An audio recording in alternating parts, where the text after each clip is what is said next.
On the morning of June 29, 1692, the iron-barred cell in the Salem jail that had held 9 accused women was discovered empty.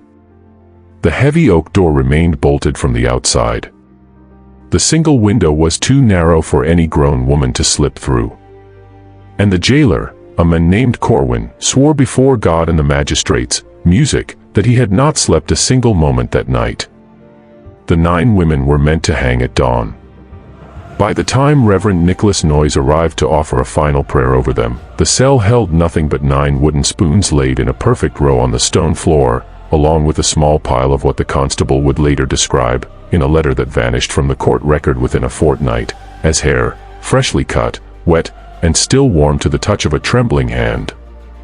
What happened inside that cell between midnight and 5 o'clock in the morning has never been officially acknowledged by the Commonwealth of Massachusetts.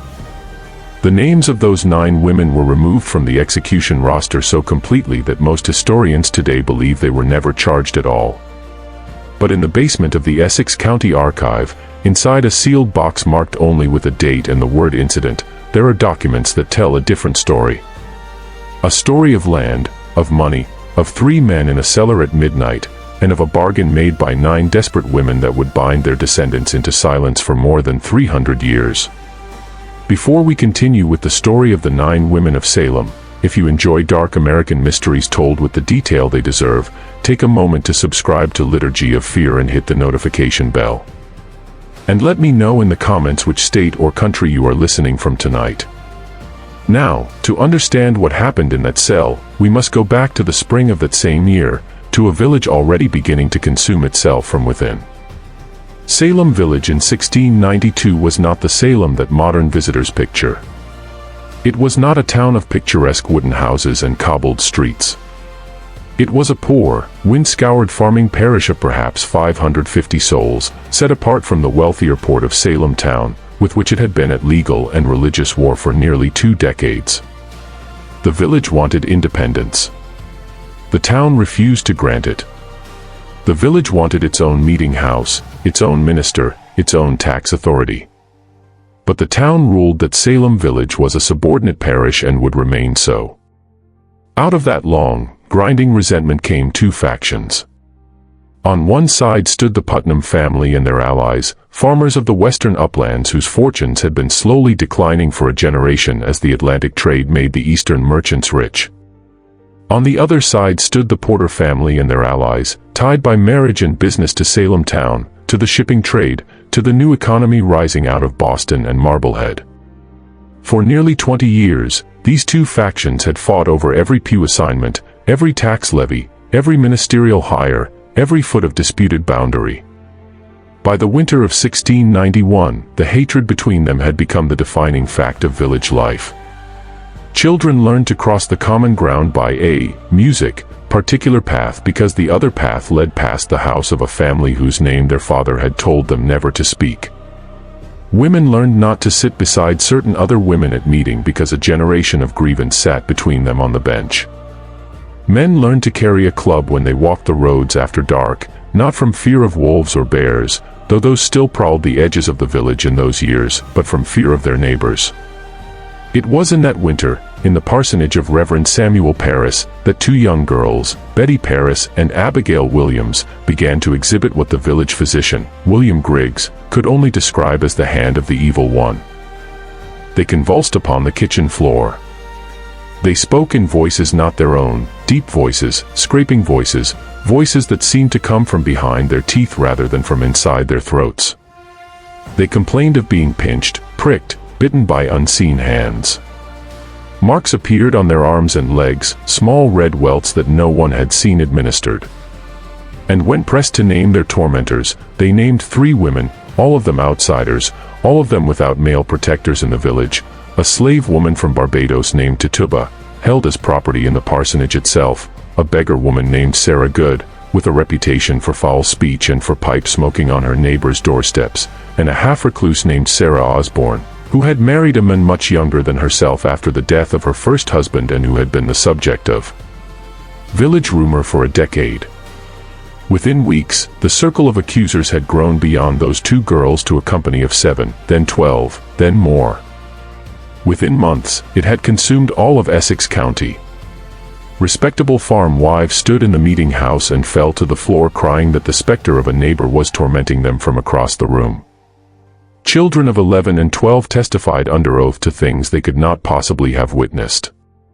And the magistrates, John Hathorne and Jonathan Corwin, who had been dispatched from Salem town to investigate, made a fateful decision in the first week of March. They decided that the girls were telling the truth and that the spectral evidence they offered, visions of the accused tormenting them in forms invisible to anyone else, would be accepted, music, in the preliminary examinations.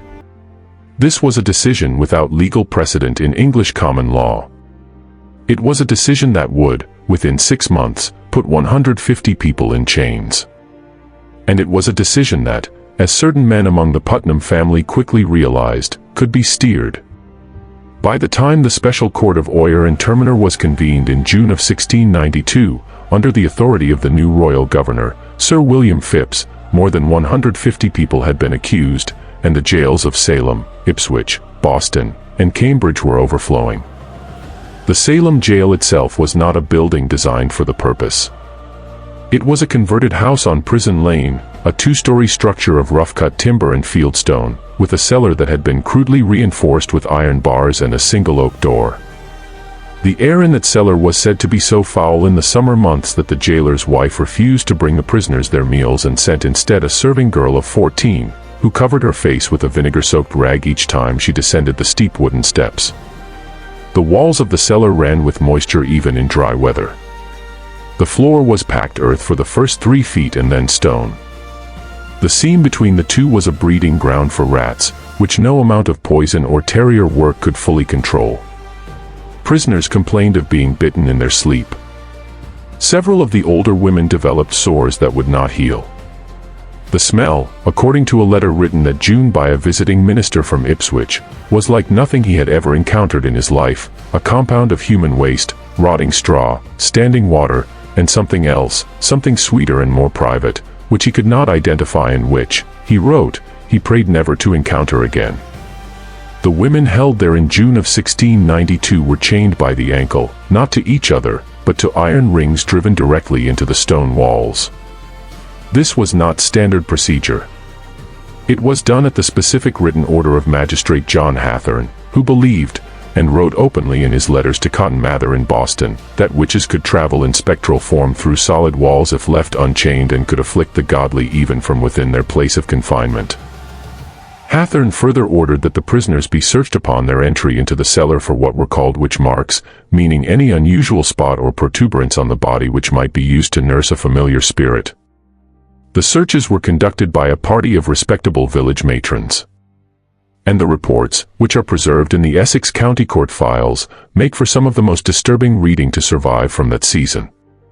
Women in their 50s and 60s were stripped naked and examined in every fold and crease of their bodies by women they had known for 30 years, women who had stood at their weddings, women who had helped them bury their children. The searches took, on average, 2 hours.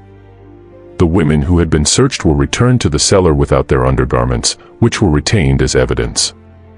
They sat on the stone floor in their torn shifts, some of them weeping, some of them praying, and some of them staring at the low ceiling in a silence that their fellow prisoners found more frightening than any tears.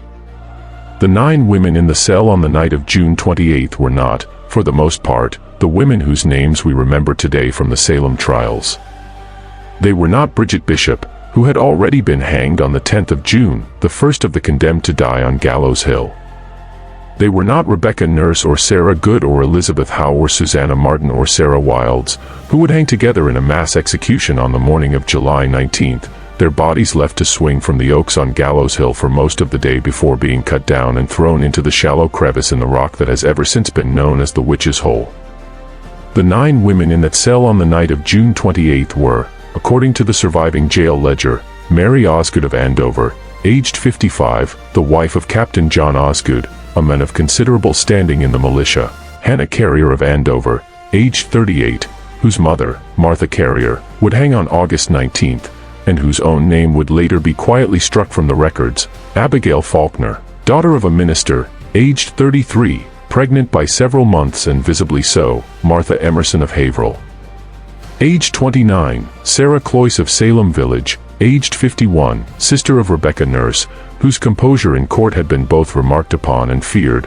Mary Toothaker of Billerica. Aged 40, Rebecca Eames of Boxford. Aged 48, Deliverance Hobbs, whose age is given in the ledger as about 40 but who was in fact closer to 35, a woman who had initially confessed to witchcraft and then recanted, making her the most hated of the accused among those who had not confessed, and a ninth name that has been deliberately scratched from the ledger so thoroughly that the parchment beneath, music, is worn through, as if someone had taken a knife to it in a state of great agitation and worked at it for some length of time, leaving only a pale oval where a name had once been written in a clear secretary hand. What these 9 women had in common was not, as one might first expect, their poverty or marginal status. On the contrary, every one of them, with the possible exception of the 9th name, was the wife or daughter of a landholder of significant standing in the northern part of Essex County. And every one of them came from a family that held contested title to property along the disputed boundary between Salem Village and the town of Andover, a boundary which had been the subject of 3 separate surveys since the 1660s, none fully agreed to by both parties. And every one of them had, in the weeks, snorts, immediately before their arrest, either refused to sell their land to a Putnam agent, or had filed a petition of protest with the Essex County Court against the most recent survey, or had done both. This pattern does not appear to have been noticed at the time. It would not be noticed for another century and a half. And when it was at last noticed, the men who noticed it would not live long enough to see his observation published.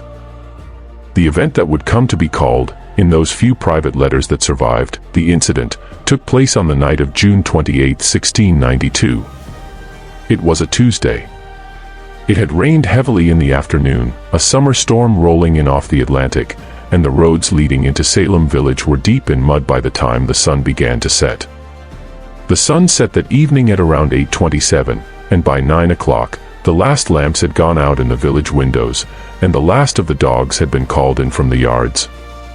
The air was heavy with the smell of wet grass and of the ocean 3 miles to the east, and the frogs in the marshes along the river were loud enough that a man walking the post road could hear them from a quarter-mile away.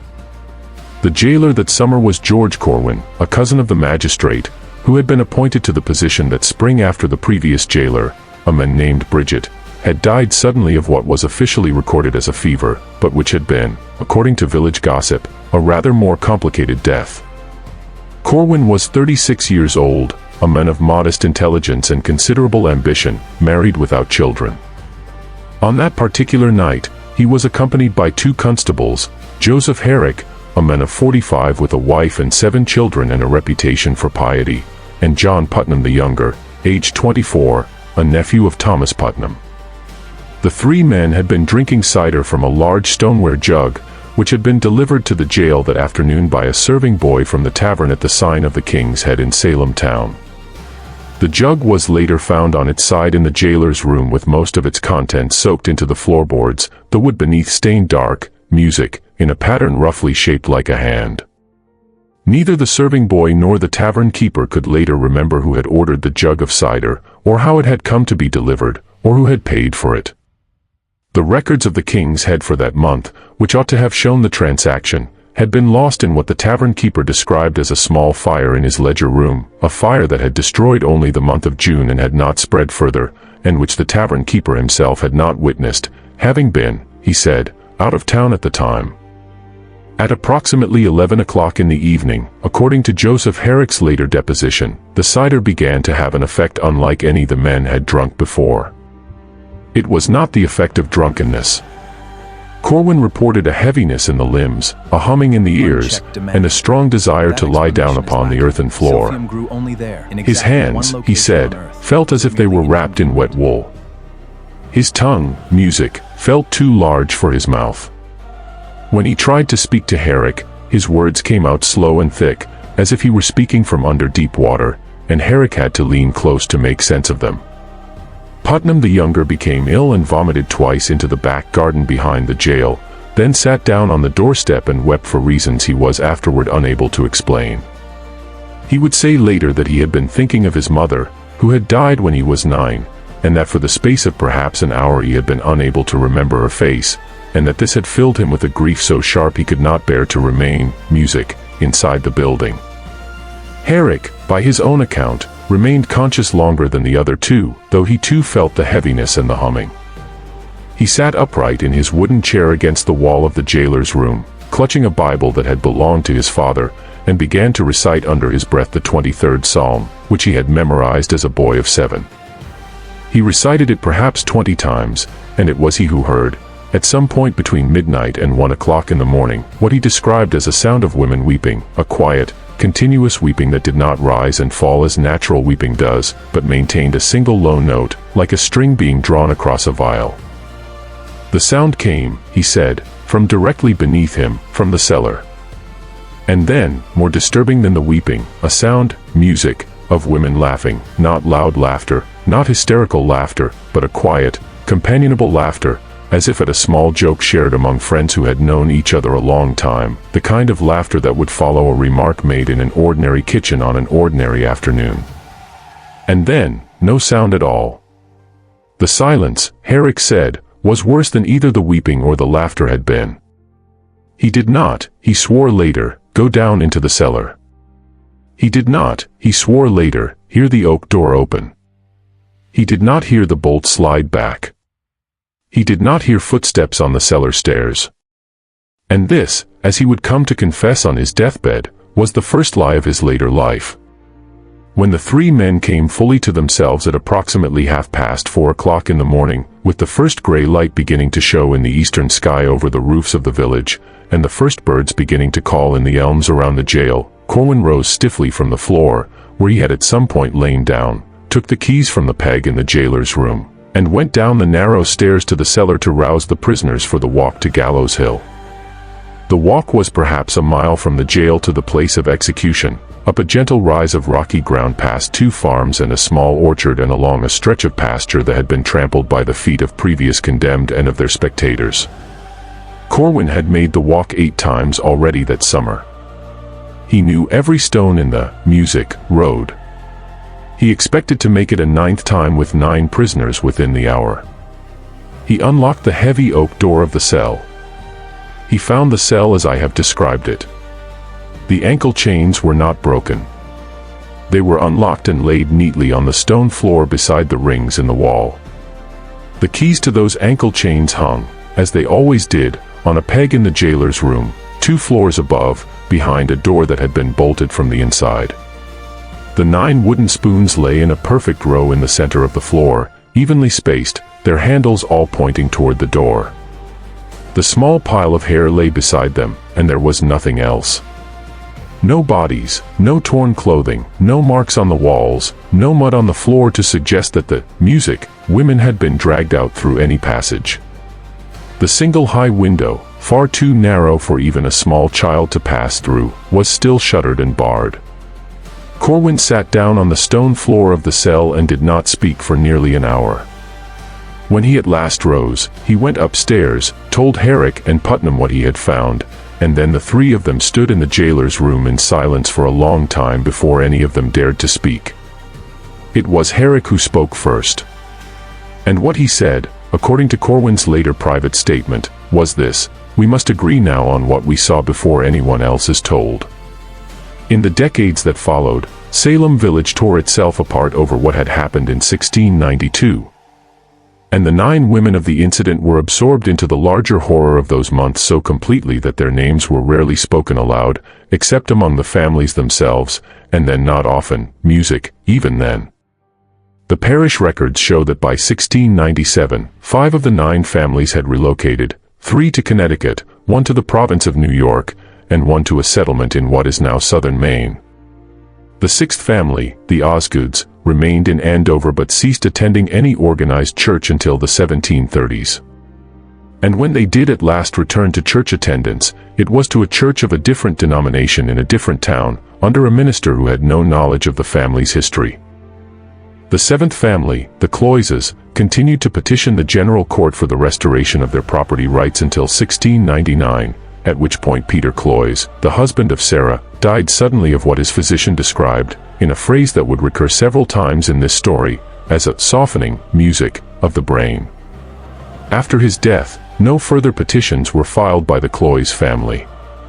The 8th and 9th families cannot be traced at all, which is itself remarkable, because the Essex County records of that period are otherwise quite thorough, and because the families in question had been in Massachusetts since the 1630s and had left considerable documentary traces before the summer of 1692, and none afterward. It is as if they had been erased, not forgotten, but actively erased.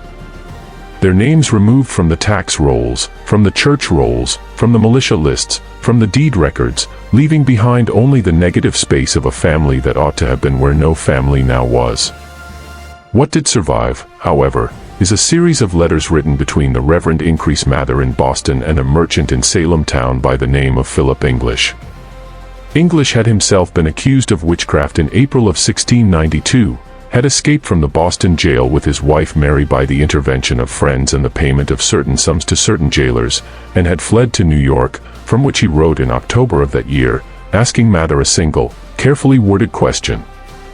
He asked whether Mather had any knowledge of a transaction of land that had taken place in the final week of June 1692, involving 9 parcels of disputed property along the border of Salem village and Andover, and whether the signatures on the deeds of sale bore any resemblance to the marks used by the accused in their examinations before the magistrates. Mather's reply to this letter, if he wrote one, has not survived. English's original letter, however, is preserved in the papers of his descendants in New York, and it is specific, music, in a way that Mather would not have missed.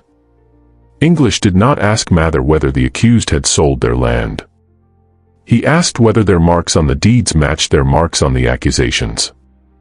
This is a strange question to ask unless one already suspected something about the condition of the women at the moment the deeds were signed. It suggests that English, sheltering in New York with his wife and with a small fortune of his own, had received intelligence from someone in Essex County whose name he could not commit to paper. It suggests that the mechanism of the incident, though not yet called by that name, was already suspected by a small number of people within 6 months of the night of June 28. And it suggests that those people were, like English himself, either already fled from the colony or had good reason to wish they were.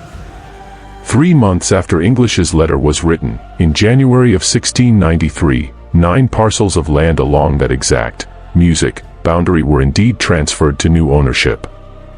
The new owners were, in every case, men connected by marriage or business to Thomas Putnam, one of the most active accusers in the Salem proceedings, a man who, in the space of 18 months, had made formal accusations against more than 40 of his neighbors, and whose handwriting appears on more of the complaint documents than any other individual's. The original owners on the deeds, the 9 women of the incident, had signed with crosses rather than with their own names, which is notable because several of them, including Mary Osgood and Abigail Faulkner, were demonstrably literate and had signed other documents in their own hand earlier that same year. Mary Osgood, for instance, had signed her name in a clear and careful hand on a parish subscription list for the relief of the poor in March of 1692, 3 months before her arrest. The Mary Osgood of the January 1693 deed signed only with a cross. And the crosses on the deeds, when compared by a suspicious clerk in the Essex Deeds Office some 20 years later, matched in precise detail the crosses the same women had made on the accusation documents that had sent them to the cellar in the first place. Not approximately, precisely, down to the angle of intersection and the slight hook at the end of the lower stroke. The clerk who made this observation, a man by the name of Ebenezer Bowditch, died of a fall down the stairs of his own home within a week of making the report. His notes on the matter, which had been drafted, music, but not yet submitted, were never officially entered into the record.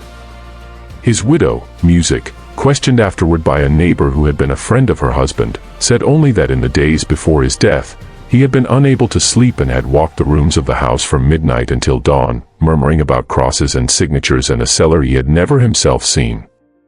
The widow did not remarry. She moved some months after the funeral to her sister's home in the town of Newbury, and she took with her, according to neighbors who helped her pack, only the clothes on her back in a small wooden box, which she would not allow anyone else to touch. If you are as disturbed by this as I am, take a moment now to hit the like button, and let me know in the comments which part of the story has troubled you most. Your thoughts help more people find these forgotten histories. And every comment tells the algorithm that stories like this deserve to be seen.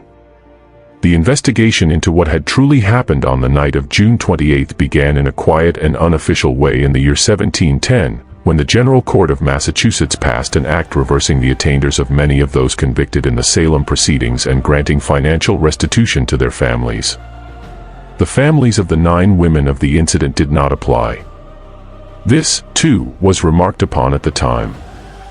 A clerk named Samuel Sewell, who had himself served as one of the magistrates on the original court of Oyer and Terminer and who had in the year 1700 stood in silence in the Old South Meeting House in Boston while his pastor read aloud his public repentance for his role in the trials, wrote in his personal diary that he had made inquiries and had been unable to locate a single living relative of any of the 9.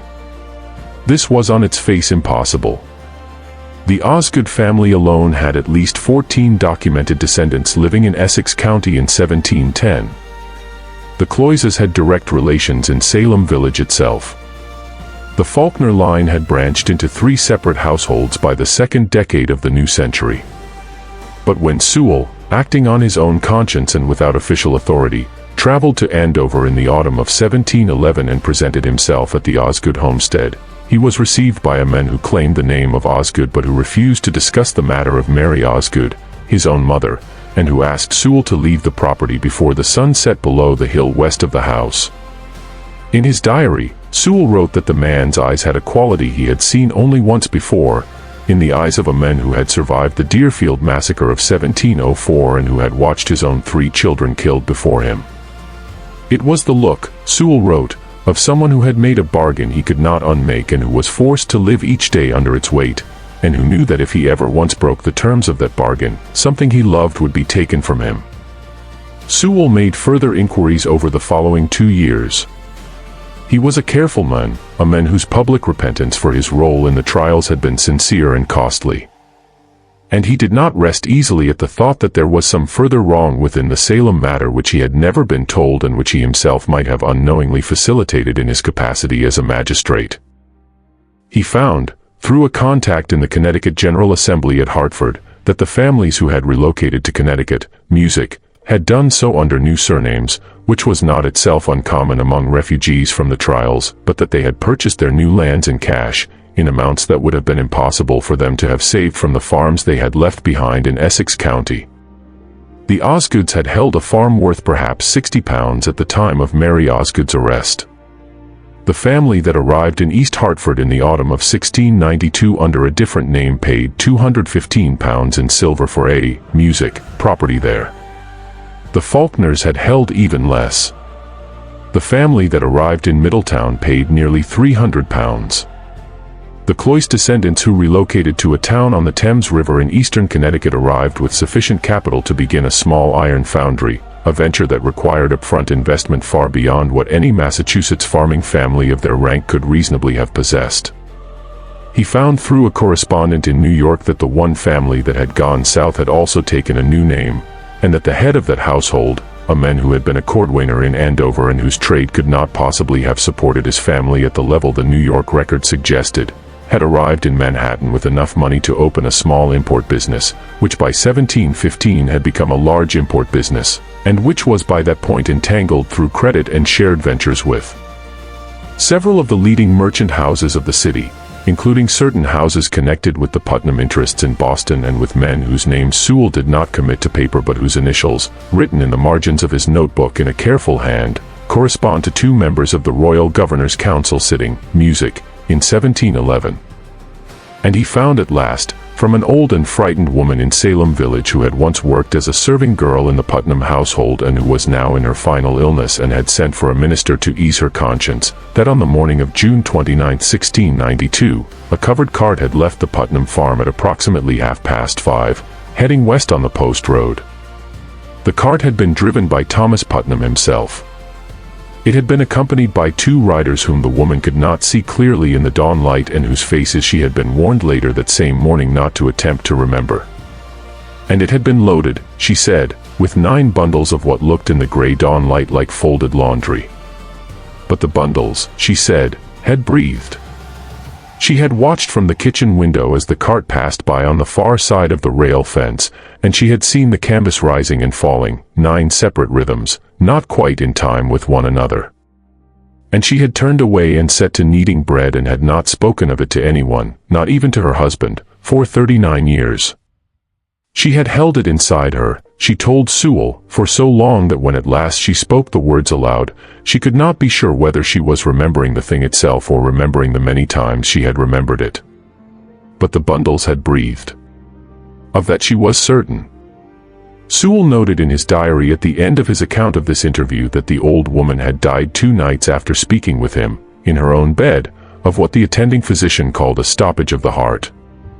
The minister who had heard her final confession, the men who had brought her to Sewell, died 3 weeks later of a fall from his horse on a stretch of road he had ridden every week for 20 years. Sewell never published his findings. He could not, because the implications were too dangerous for the fragile peace that had been restored to Essex County after the trials, and because the men who would have been implicated, though several were by then dead, had powerful descendants who still sat in the general court, in the pulpit, in the magistracy, and in the counting houses of Boston. He confined his investigation to a bound notebook of good calf leather, which he placed at some point in the 1720s inside a locked drawer in his personal library in Boston.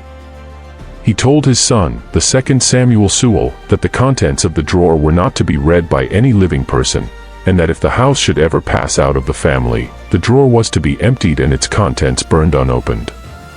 The 2nd Samuel Sewell kept this promise. The 3rd did as well. The notebook would, music, not be opened again until 1843, when a great-great-grandson of the original, a young divinity student at Harvard named Jonathan Sewell Rogers, broke the lock in search of a particular sermon he had been told was kept there, a sermon by the original Samuel Sewell on the text of the 90th Psalm, which the family believed to be preserved among his private papers. What Jonathan Sewell Rogers found instead was the notebook, and inside the notebook, tucked between 2 pages that dealt with the old man's inquiries into the incident, was a single folded sheet of parchment that did not appear to be in Sewell's hand. The parchment was an affidavit signed by the Constable Joseph Herrick in the year 1717, which is to say, the year of his death. Herrick had dictated it, the affidavit stated, to a reverend in Wenham named Joseph Garish, because he had been unable to die without confessing what he had seen on the night of June 28, 1692.